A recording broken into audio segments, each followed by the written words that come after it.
The Liberty City Preservation Project is a completely free mod for Grand Theft Auto 5 that, in their own words, is aiming to bring all aspects of GTA 4's environment to GTA 5, such as the map, vehicles, pedestrians, interiors, ambience, radio stations, and much more. I've been playing around with it quite a bit since I installed it, and I have to say that it's quite clearly a passion project by people who love GTA 4 and its map.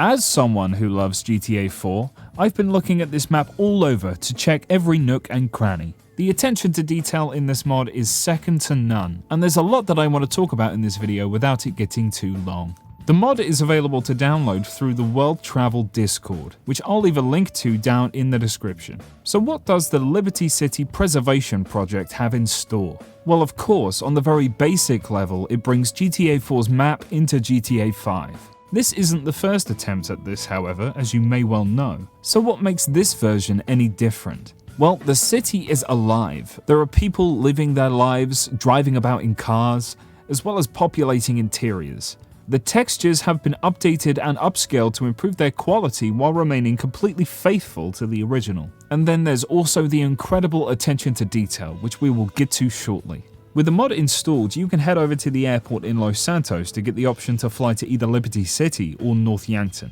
Once you select Liberty City, a short cutscene will play.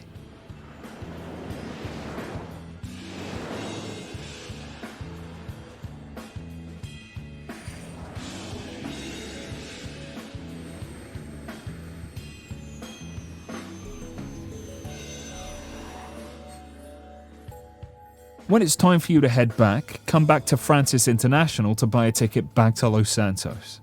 Of course, there's another cutscene for this too.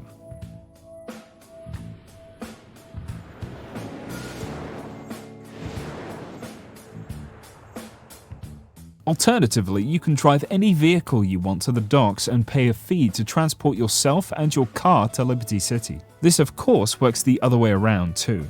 If you want, you can also directly teleport to Liberty using F11.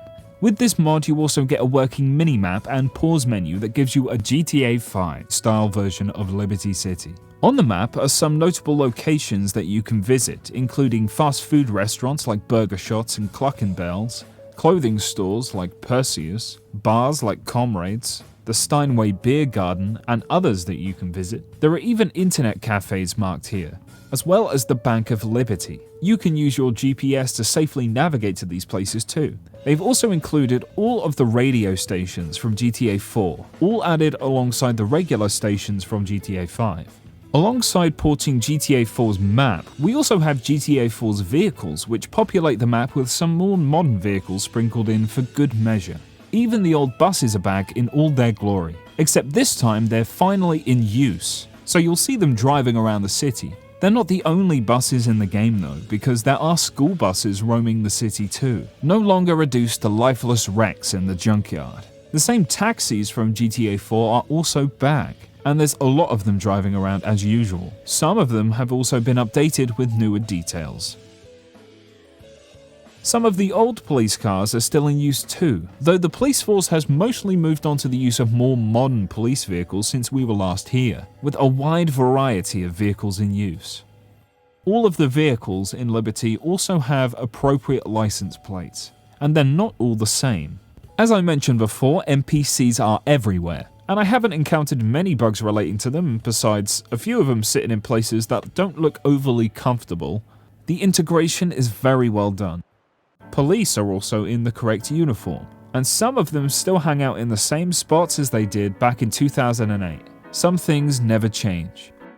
All over interiors you'll find NPCs hanging out or sitting down or working. There are even prisoners in the prison, as well as guards watching over them, both from the courtyard and the guard towers. There are tourists looking around and taking pictures, police getting into chases and firefights. And this is only the beginning, as they will continue to add more and refine over time. The map itself looks incredible, with every little detail kept in mind. Star Junction looks better than it ever has, as all of the billboards are lit up and animated. The lights around the posters all work, as does everything else. And this is true throughout the map. Everything that should spin does spin. Everything that should spray something does spray something. They've even perfectly preserved the swing sets of death. In fact, they might have made them a little more deadly. I went around the map and checked them all, and believe it or not, they're all terrifying.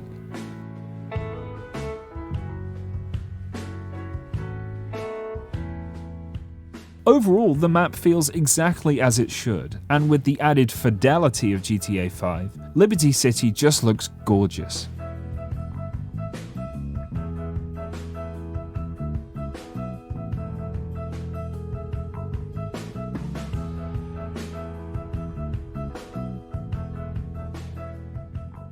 I remember the airport was a big meeting point in multiplayer way back when. Sometimes you'll even catch a jet landing.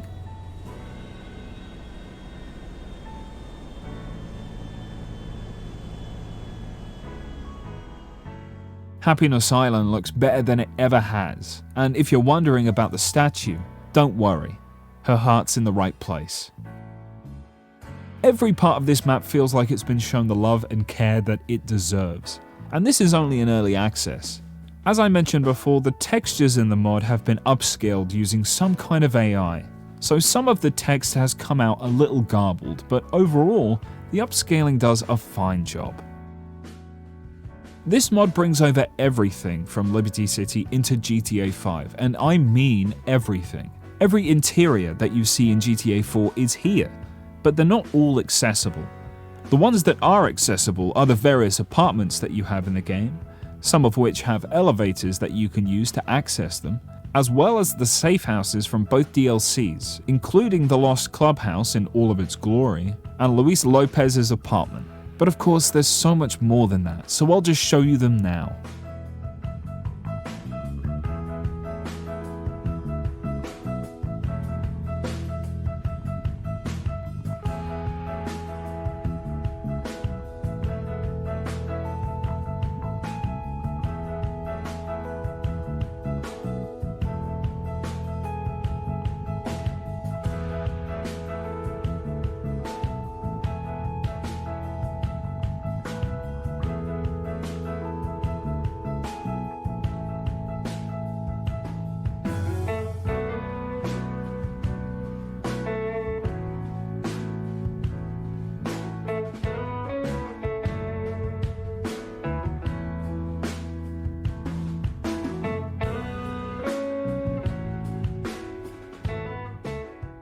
Like I mentioned, there are also some other interiors that you can only access if you're able to no-clip through some walls, as they're not accessible any other way. Jimmy Pegorino's house in Alderney has an interior that's only used in a cutscene, so that's hidden inside the house. Yusuf's apartment is also here, it's hidden behind this wall. All of this seems to have been upscaled too. One particular location I remember from a mission in The Ballad of Gay Tony, as well as the multiplayer mode for that DLC, is this building that's enterable only from the roof. You can go through the door on the roof and down into the building, but the door that you can usually walk through has been locked. Thankfully, I can just teleport my character forward and we can progress through to another locked door. Getting past this leads us to the final locked door, which then leads us into this small office. It's a little buggy in here, and most of it has no collision, but I bet locations like this are on the team's radar and might be open soon. If you have GTA 5 on PC, then I highly recommend downloading this mod. I have to give huge credit to the team behind this mod because they've done such an amazing job. It's clear that they love this map, and I love what they've done with it. If you want to see more of Liberty City, stay tuned to my channel as I'm going to be diving much deeper into the map of GTA 4 very soon. And trust me, you really don't want to miss it. Thank you all for watching. I hope if you like this video, you'll subscribe for more videos like this one. Keep it breezy and take it sleazy.